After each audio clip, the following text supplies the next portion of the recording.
Tatlo na lang yan. Dapat hiwa-hiwalay. Malayo-layo ng kaya yan. Ang daming meron na. Tingnan mo yung mga meron na yun.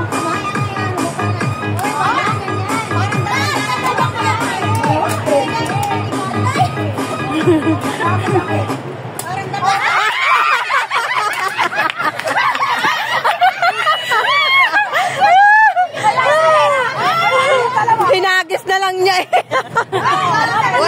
Ay ba? O si Mari Abara yung dalawa. Sila na lang.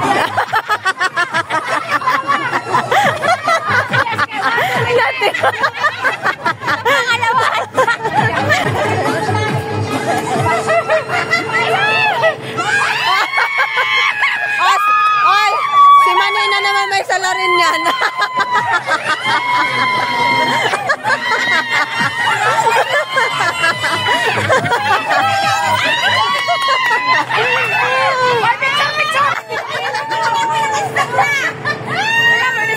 Sana all may 20.